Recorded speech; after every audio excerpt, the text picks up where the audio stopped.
매일 밤마다 김밥 신줄을 사가는 78살 할머니가 계셨어요. 그런데 그 할머니를 이상하게 여긴 김밥집 사장이 신고를 해서 경찰이 따라가 보니 정말 놀라운 사연을 알게 됐지요. 참, 그 이야기를 들으면 마음이 따뜻해지면서도 아프네요. 그날 마트 앞에 모인 사람들의 날선 시선이 할머니를 향했어요. 할머니의 작은 어깨가 떨렸지요. 요즘 노인네들이 종교 사기로 돈 벌려고 온갖 수작을 부린다고들 하더라고요. 김밥을 그렇게 많이 사간다니 뭔가 있었네요. 불쌍한 척 사람들 속이는 거였구나. 할머니는 조용히 박스를 내려놓고 천천히 일어나 사람들을 봤어요. 평생 살아온 얼굴에 깊은 상처가 새겨지는 순간이었지요. 저는 그런 게 아니에요. 목소리는 작았지만 또렷했어요. 하지만 사람들은 더 세게 몰아붙였어요. 그럼 뭐예요? 경찰이 나설 정도면 분명 뭔가 있지 않아요? 할머니는 더 이상 말하지 않고 고개를 숙여 눈물을 삼켰어요. 그들은 몰랐지요. 매일 밤 김밥 신줄에 담긴 진짜 이야기를요. 밤 9시가 조금 넘으면 골목 끝 김밥집에 어김없이 그 할머니가 나타났어요. 이름도 나이도 모르던 때부터 김밥집 사장 박미정 씨는 그분을 그저 김밥 할머니라고 불렀지요. 허리가 조금 굽은 78살 할머니는 낡은 손수레를 끌고 와서 언제나 같은 말을 했어요. 사장님, 김밥 신줄 포장해 주세요. 목소리는 잔잔하지만 또렷했지요.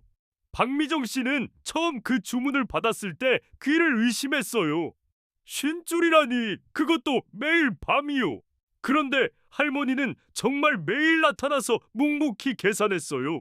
한 줄에 2,500원씩 12만 5천 원을 현금으로요. 박미정 씨가 김밥을 싸는 동안 할머니는 가게 한편 플라스틱 의자에 조용히 앉아 기다렸어요. 등이 굽어서 의자 등받이에 완전히 기대지 못하는 모습이었지요. 손은 늘 깨끗하게 씻어온 듯했고 옷차림도 낡았지만 정갈했어요. 머리는 짧게 잘라 단정하게 빗어 넘겼고 얼굴에는 세월의 주름이 깊지만 눈은 여전히 맑았지요. 김밥을 다 싸면 할머니는 일어나서 하나하나 손수레에 정성스럽게 담았어요. 포장지가 찢어지지 않도록 조심스럽게, 마치 소중한 보물 다루듯요. 그런 다음 고개를 숙여 인사하고 바퀴 소리도 내지 않으려 애쓰며 골목 저편으로 사라졌어요. 처음 한 달쯤은 박미정 씨도 고마웠어요. 장사가 시원찮던 때였거든요. 하루 매출이 10만 원도 안 되던 날들이 이어지던 차에 할머니 덕분에 저녁 매출은 보장됐지요. 그래서 김밥도 더 정성스럽게 쌌고 반찬도 조금 더 넣어드렸어요. 그런데 시간이 지나면서 이상한 생각이 들기 시작했어요. 도대체 혼자 사는 할머니가 김밥 신줄을 어디에 쓰는 걸까요? 아무리 생각해도 답이 나오지 않았지요. 가족이 많아 보이지도 않고 행사에 가져가는 것 같지도 않았어요. 무엇보다 매일 같은 시간, 같은 양을 사간다는 게 석연치 않았어요. 박미정 씨는 가끔 할머니가 떠난 뒤 골목 입구까지 나가 지켜봤어요. 할머니는 언제나 왼쪽 골목으로 돌아 큰 길 쪽으로 향했지요. 그 이후는 알 수 없었어요. 궁금증은 점점 커졌고 감사함보다는 불안감이 앞서기 시작했어요. 어느 날 밤 할머니가 기다리는 동안 박미정 씨는 넌지시 물어봤어요.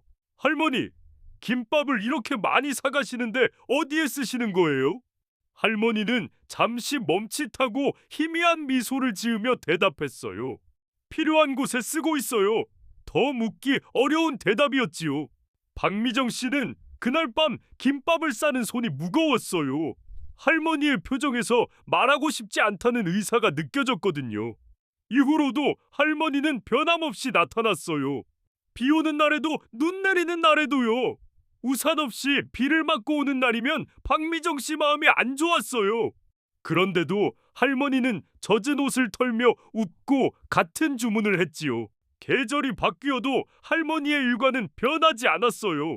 여름 무더위에도 겨울 추위에도 어김없이 나타나 김밥 신줄을 사갔어요. 박미정 씨는 점점 더 이상해졌어요. 이런 패턴이 정상적일 리 없다고 생각했지요.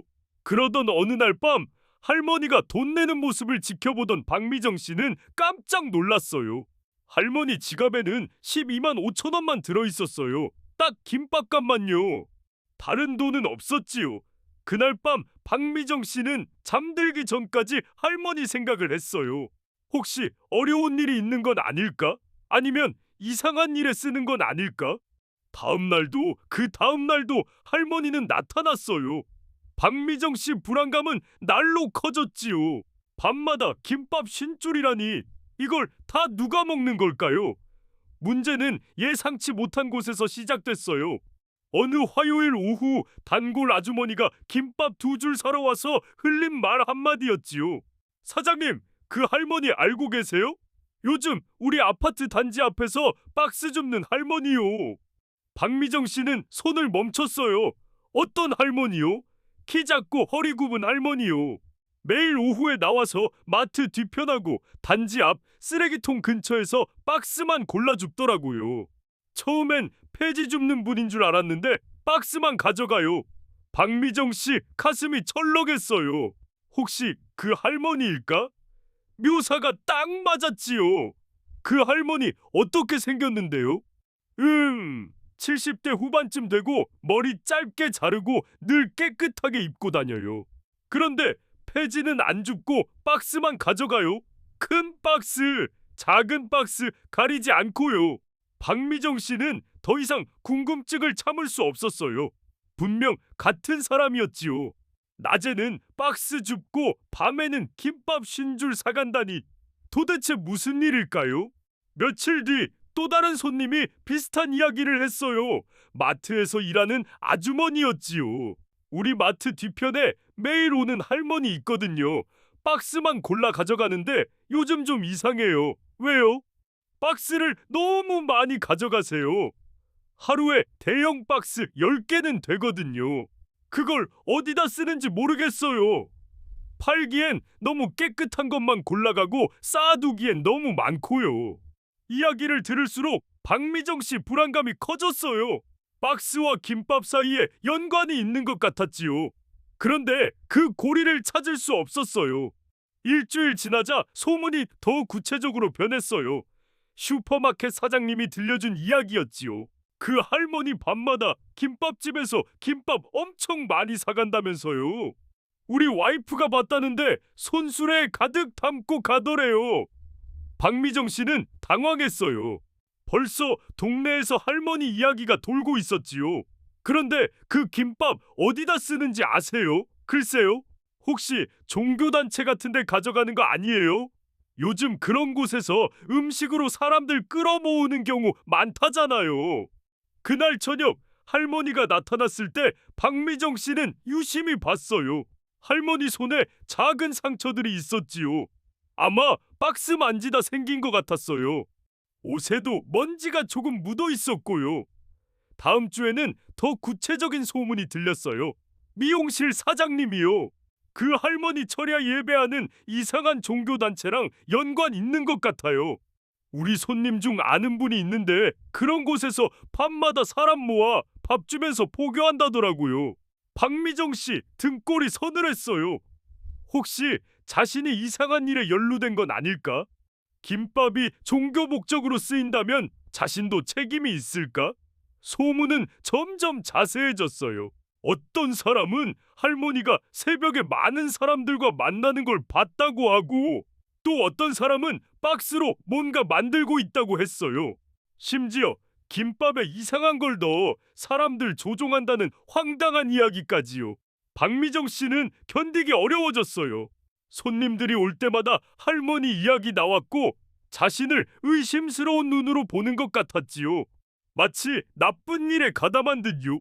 그러던 어느 날 밤 할머니가 기다리는 동안 박미정 씨는 용기 내 물었어요. 할머니, 혹시 어떤 모임에 김밥 가져가시는 거예요? 할머니는 당황한 표정을 지었지요. 그리고 고개 저으며요. 아니에요. 그냥 필요한 분들한테 드리는 거예요. 하지만 박미정 씨는 더 이상 믿을 수 없었어요. 주변 정황이 이상하다고 말하니까요. 그날 밤 잠들지 못했어요. 불안감이 태풍처럼 몰아쳤지요. 다음 날 오후 결국 파출소에 전화했어요. 더 혼자 감당할 수 없었지요. 여보세요, 파출소죠? 신고할 일이 있어서요. 파출소에서 나온 경찰관은 50대 최경호 씨였어요. 20년 넘게 동네 담당한 베테랑이지요. 그는 박미정 씨 신고 들으며 고개 끄덕였어요. 요즘 이런 식으로 종교 사기치는 경우 많아요. 특히 노인분들 이용해서요. 최경호 씨는 수첩에 적으며 말했어요. 보통 이런 패턴이죠. 처음엔 착한 할머니 척 음식 나눠주고 나중에 돈 요구하거나 재산 빼돌려요. 박스는 천막이나 임시 건물 만들 때 쓰는 것 같고요.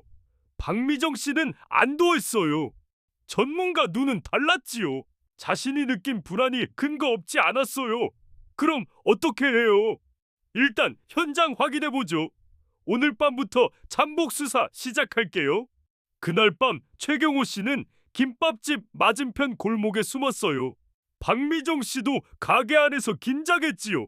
9시 되자 할머니가 나타났어요. 평소와 다름없는 모습이었지요. 김밥 50줄 주문하고요. 박미정 씨는 손 떨며 쌌어요. 할머니는 정성스럽게 손수레에 담고 인사한 뒤 사라졌지요. 최경호 씨는 조용히 뒤따랐어요. 할머니는 평소보다 조심스럽게 걸었어요.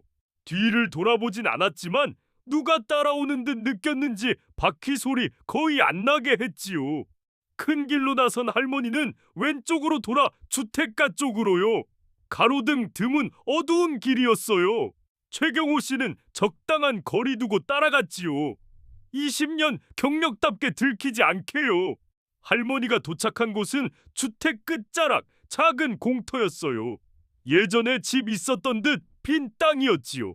가로등 없어 어둠에 가려졌어요. 최경호 씨는 공터 입구에서 멈춰 지켜봤어요. 어둠 속에 천막 같은 것과 박스들이 놓여 있었지요. 할머니는 손수레에서 김밥 꺼내 박스들 사이 돌아다니며 정리했어요. 정확히 뭐 하는지 어둠 때문에 잘 안 보였지만 준비하는 듯지요. 1시간 지나 할머니는 빈 손수레 끌고 떠났어요. 최경호 씨는 기다린 뒤 공터에 다가갔어요. 박스들의 윤곽이 보였지요. 크고 작은 박스들이 간격으로 배치되고 비닐 천막이 덮여 있었어요. 마치 앉을 자리 만든 듯요. 휴대폰 손전등 켜서 봤더니 박스들은 깨끗하고 천막도 찢어진 데 없이 정갈했어요. 누가 정성스럽게 준비한 공간이었지요. 이건 모임 준비 같은데? 최경호 씨는 혼잣말했어요. 박스 의자들 보니 50명쯤 앉을 수 있겠더라고요. 김밥 50줄과 딱 맞아요. 주변 더 봤더니 한쪽에 큰 비닐봉지들 놓여 있고 쓰레기 담으려는 듯 했어요. 다른 한쪽에 물 담긴 페트병들이 정렬돼 있었지요. 최경호 씨는 확신했어요. 이건 종교 모임 준비예요. 새벽에 사람 모아 김밥 나눠주며 포교하는 거죠. 내일 새벽에 다시 와봐야겠군. 현장 사진 몇 장 찍고 파출소로 돌아갔어요. 박미정 씨에게 내일 새벽에 상황 파악하겠다고 했지요. 다음 날 새벽 5시 최경호 씨는 다시 공터 근처에요. 이번엔 더 가까이 숨어 확인하려 했어요. 불법 종교 활동이면 즉시 제지해야지요. 어둠 서서히 걷히는 새벽 공기 차가웠어요. 담장 뒤에 숨고 공터 주시했지요. 곧 진실 드러날 거였어요. 경찰 조사 소식은 동네에 퍼졌어요. 최경호 씨가 공터 살펴보고 돌아간 다음 날부터 할머니를 보는 시선 달라졌지요. 마트 앞에서 박스 줍던 할머니에게 아주머니가 쏘아붙였어요. 역시 이상한 노인이었네요. 경찰까지 나섰다면서요. 할머니는 손 멈추고 고개 들었어요. 아주머니 얼굴에 경멸 가득했지요. 그 표정에 할머니 어깨 떨렸지만 말 안 했어요. 요즘 노인네들이 종교 사기로 온갖 수작 부린다고요. 다른 사람들도 모여들었어요. 평소라면 지나쳤을 사람들이 할머니 둘러싸고 수군거렸지요. 김밥 많이 사간다니 뭔가 있었네요. 불쌍한 척 속이는 거였구나. 할머니는 박스 내려놓고 일어나 사람들 봤어요. 78년 얼굴에 상처 새겨지네요. 저는 그런 게 아니에요. 목소리 작지만 또렷했어요. 하지만 사람들은 더 몰아붙였지요. 그럼 뭐예요? 경찰 나설 정도면 뭔가 있지 않아요? 우리 동네에서 이상한 짓 하지 마세요. 할머니는 더 말 안 하고 고개 숙여 박스 다시 줍기 시작했어요. 손 떨렸지만 참았지요. 집으로 가는 길 발걸음 무거웠어요. 등이 더 굽어 보였고 손수레 끄는 손에 힘없었지요. 저녁 되자 김밥집 앞에도 사람들 모였어요. 박미정 씨는 가게 안에서 불안했지요. 저 할머니 오늘도 올까요? 오면 어떻게 하죠? 경찰에 또 신고해야 하나요? 저 할머니가 정말 이상한 일 하는지 막아야 할지 미안한 마음 들었어요. 9시 조금 넘어 할머니 나타났어요. 평소와 같지만 어깨 더 축 처지고 걸음 조심스러웠지요. 김밥집 앞 사람들 웅성거렸어요. 저기 온다. 이런 사람이 우리 동네에 있었다니. 할머니는 시선 받으며 안으로 들어갔어요. 박미정 씨는 당황했지요. 할머니, 오늘은 할머니가 말 가로막았어요. 김밥 신줄 포장해 주세요. 목소리 차분하지만 떨렸지요. 박미정 씨는 김밥 쌌어요. 평소보다 느리고 실수했지요. 기다리는 동안 할머니는 박시선 느꼈어요. 유리창 너머 차가운 눈빛 알았지요. 평생 이런 시선 처음이었어요. 김밥 받고 계산한 뒤 나섰어요. 밖에서 수군거림요. 부끄러운 줄도 모르네. 경찰 조사받고도 저러네. 할머니는 고개 들지 못한 채 골목으로요. 뒤 비난 말들이 가슴 찔렀지요. 집에 온 할머니는 방 가운데 주저앉았어요. 78년 모욕 처음이었지요. 가슴 답답하고 눈물 날 듯 참았어요. 이젠 그만둘까? 혼잣말 했지요. 평생 해온 일이지만 오해받으면서까지 할 필요 있을까? 남편 떠난 뒤 지켜온 약속이었지만 너무 힘들었어요. 병남편 사진 내려다 봤어요. 자상한 미소 따뜻했지요. 그 사진 보며 눈물을 흘렸어요. 하지만 얼마 안 가 눈빛 달라졌어요. 흔들렸던 마음 단단해졌지요. 세상이 오해해도 옳은 일 그만둘 수 없었어요. 남편 사진 보며 기억으로 돌아갔어요. 40년 전 작은 김밥집 운영하던 시절요. 그때 집 4평 남짓 재료 빼곡했지요. 남편은 새벽 5시 일어나 밥 짓고 김 굽고요. 할머니는 옆에서 단무지 썰고 우엉 볶았어요. 그 김밥 동네 유명했지요. 특별 비법 없지만 정성만큼은 최고였어요. 재료 하나하나 신경 쓰고요. 장사 끝나면 김밥 몇 줄 남았어요. 팔다 남은 거요. 처음엔 집에 가져가 먹었는데 남편이 제안했지요. 버리기 아깝지 않아? 그럼 내일 팔면 되죠. 하루 지난 김밥 누가 사? 차라리 필요한 사람 나눠주면 어때? 그렇게 시작됐어요. 처음엔 가게 앞 할아버지 한 분께 드렸지요. 그분 기뻐하시니 마음 따뜻해졌어요. 소문나서 하루 끼니 못 드시는 어르신들 찾아왔어요. 일부러 김밥 더 만들었지요. 나눠주기 위해요. 매일 20줄 준비했어요. 겨울 되자 더 많은 사람 왔어요. 추위 떨며 일용직 아저씨들, 끼니 걸로 공부하는 학생들요. 할머니는 그 얼굴들 기억했어요. 고개 숙여 인사하는 할아버지, 동생 챙기는 중학생, 아이 업은 젊은 엄마요. 우리가 하는 일 좋은 일 같아. 남편이 그릇 정리하며 말했어요. 얼굴에 만족 미소요. 맞아요. 기뻐하시는 모습 보면 우리도 행복해요. 할머니 웃으며 대답했지요. 돈은 못 벌었지만 마음 부자 됐어요. 몇 해 지나 남편 병 들었어요. 처음 감기 줄 알았는데 심해져 입원했지요. 폐암이었어요. 병상에서 여전히 김밥 이야기했어요. 오늘 몇 분 오셨는지 새로 오신 분 없나 궁금해요. 할머니는 매일 병원 와서 소식 전했지요. 순덕아 미안해. 혼자 떠맡게 해서. 무슨 소리예요? 함께 시작한 일이에요. 병은 나아지지 않았어요. 의사 희망 없다고요. 할머니는 병원과 가게 오가며 일했어요. 마지막 날 남편 손잡고요. 순덕아, 우리 김밥 한 줄이 누군가 희망이었잖아. 제발 그 일 계속해줘. 나 없어도. 할머니 눈물 흘리며 고개 끄덕였어요. 그게 마지막 약속이었지요. 남편 떠난 뒤 가게 접었지만 나눠주는 일 계속했어요. 직접 못 만들리 다른 가게에서 사서요. 새벽 5시 최경호 씨는 박미정 씨와 공터로 갔어요. 박미정 씨 얼굴 피곤했지요. 잠 제대로 못 잤어요. 정말 종교 모임일까? 불안 물었어요. 최경호 씨 고개 끄덕이요. 어제 상황 보니 가능성 높아요. 오늘 확인해 보죠. 공터 가까워지자 손전등 불빛 보였어요. 조심 다가가 담장 뒤 숨었지요. 어둠 속 광경 예상과 달랐어요. 공터 바닥에 박스들 간격으로 깔려 있고 비닐 천막 덮여 간이 의자됐어요. 그 위에 사람들이 앉아 있었지요.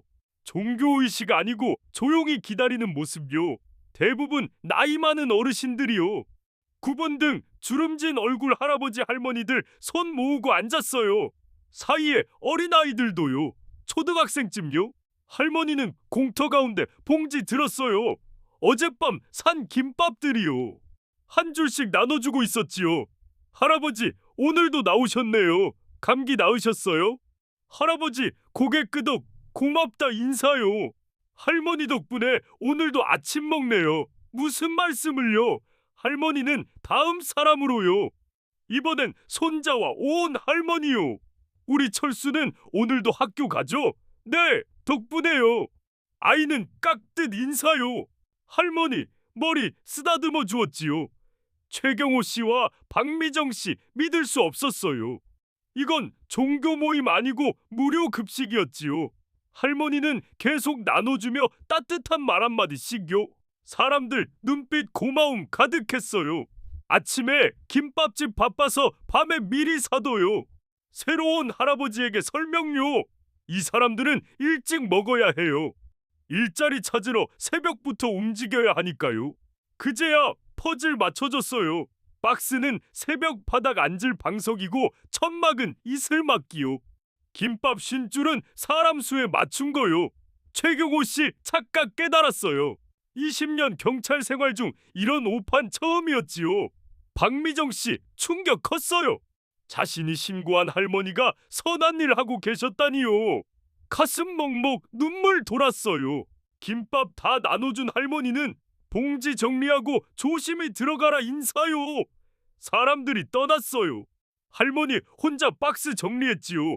내일 또 쓰기 위해 깨끗하게 쌓았어요. 천막 접어 보관요. 최경호 씨와 박미정 씨 더 숨어 있을 수 없었어요. 조용히 걸어 나갔지요. 할머니 놀란 표정요.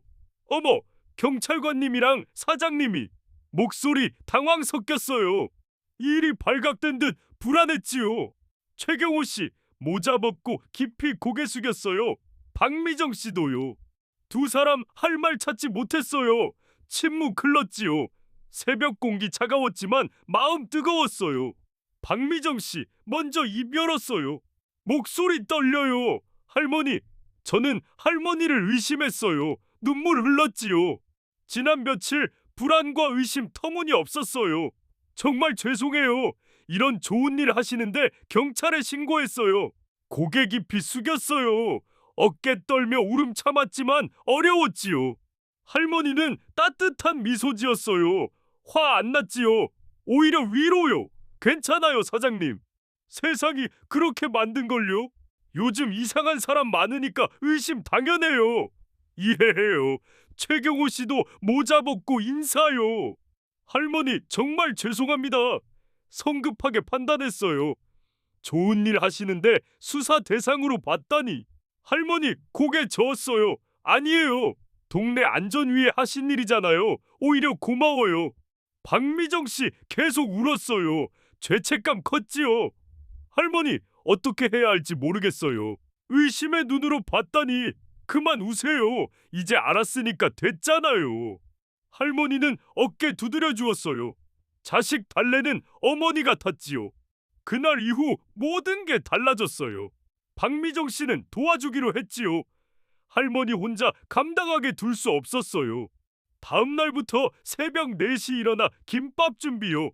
할머니 오기 전에 미리 쌌어요. 돈도 안 받았지요. 사장님, 그럼 안 되죠. 재료비라도요.